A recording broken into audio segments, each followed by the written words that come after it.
Cardinal George Alencherry, Archbishop Andrew Tadat, Archbishop Kuriakose Bharani Kulangara, Archbishop Anil Kutto, Sri Arun Jetli, Dr. Najmaji, Sri P.J. Kurianji, Monsignor Sebastian Vadakumpadan. I am delighted to participate in this function to celebrate the elevation to sainthood of two great saints of Kerala, Saint Kuriakose, Elias Chavara, and Saint Euphrasia. The whole country is proud of their recognition. Their elevation was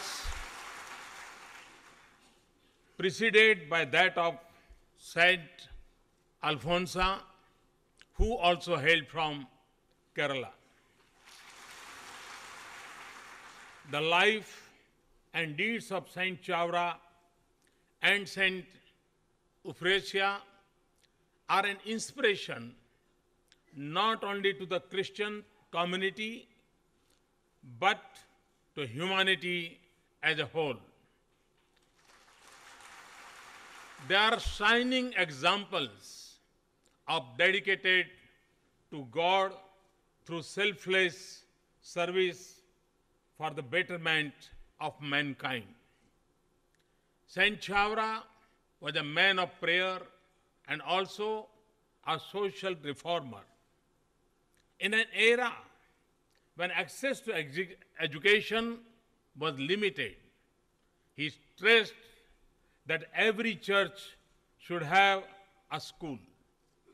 He thus opened the doors of education to people from all sections of society. Few outside Kerala know that he started Sanskrit school and also a printing press at that time. His contribution towards women's empowerment was also noteworthy. Saint Euphrasia was a mystic who dedicated her life to prayer and devotion to God. Both these saints dedicated their life to God through service of fellow beings. The ancient Indian saying, Atmano mokshartham jagat hitaya cha. Welfare of the world is the way to moksha, explains their life. Friends, spiritualism is rooted in India's heritage. Indian saints and Greek sages had intellectual and spiritual exchanges thousands of years back. India's openness to new ideas is manifest in the Rig Veda.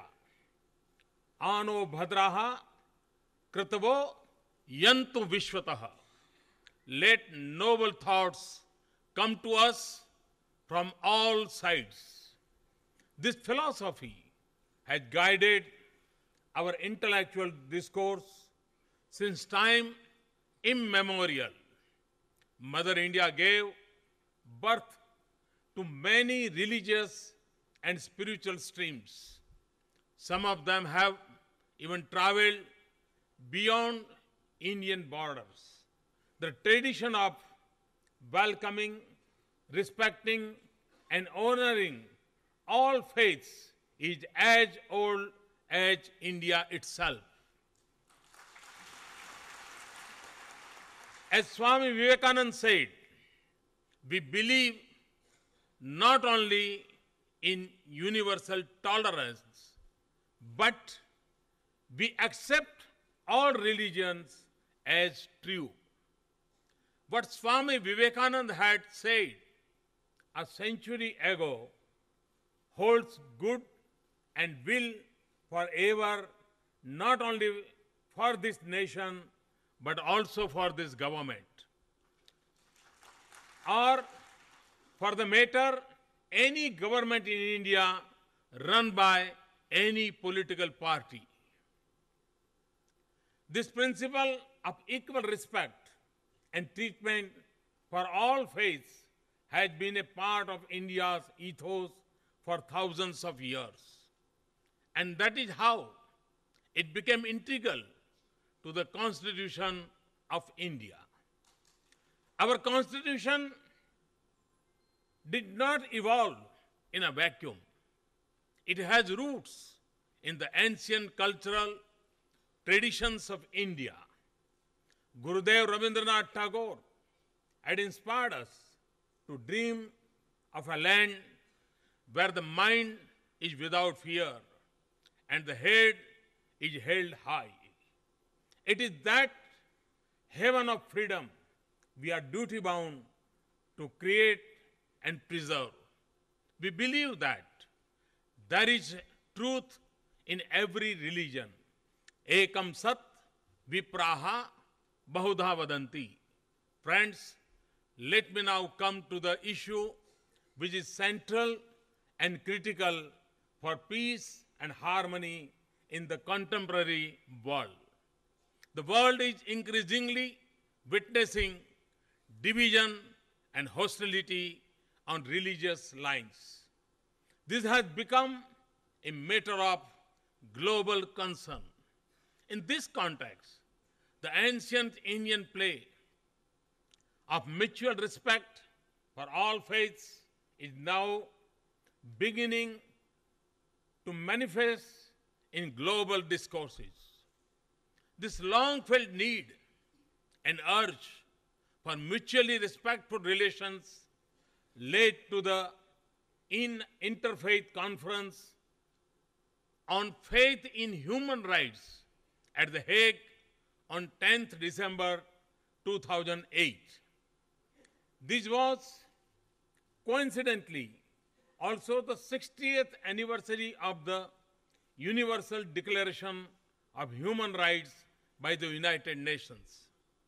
Religious leaders representing every major world religions, Christianity, Hinduism, Judaism, Baha'i faith, Buddhism, Islam, Taoism, and indigenous religions met, discussed, and pledged to uphold the Universal Declaration and of freedom of religion or belief.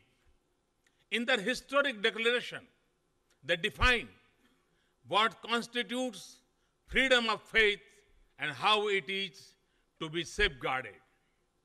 We consider the freedom to have, to retain, and to adopt a religion or belief is a personal choice of a citizen. The world is at crossroads, which, if not crossed properly, can throw us back to the dark days of bigotry, fanaticism, and bloodshed. This harmonious convergence among religions could not be achieved even when the world entered the third millennium, and now it has been. This shows that the rest of the world too is evolving along the lines of ancient India. Speaking for India and for my government, declare that my government stands by every word of the above declaration. My government will ensure that there is complete freedom of faith and that everyone has the undeniable right to retain or adopt the religion of his or her choice without coercion or undue influence. My government will not allow any religious group belonging to the majority or the minority to incite hatred against others overtly or covertly.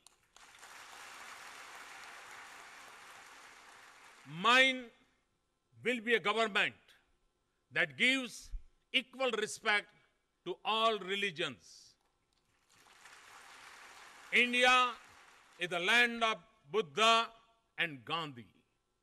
Equal respect for all religions must be in the DNA of every Indian. We cannot accept violence against any religion on any pretext, and I strongly condemn such violence. My government will act strongly in this regard. With this commitment, I appeal to all religious groups to act with restraint, mutual respect, and tolerance in the true spirit of this ancient nation, which is manifest in our Constitution and is in line with the Hague Declaration. Friends, I have a vision of a modern India. I have embarked on a huge mission to convert that vision into reality. My mantra is development. Sabka saath, sabka vikas.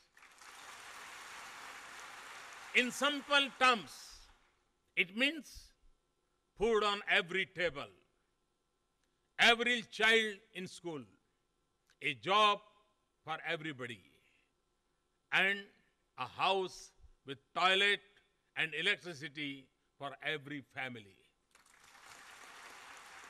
This will make India proud. We can achieve this through unity. Unity strengthens us. Division weakens us. I sincerely request all Indians and all of you present here to support me in this huge task. Let the elevation to sainthood of Saint Chavara and Saint Euphrasia and their noble deeds inspire us to maximize our inner strength, to use that strength for transforming society through selfless service, to fulfill our collective vision of a development and a modern India. Thank you very much. Thank you.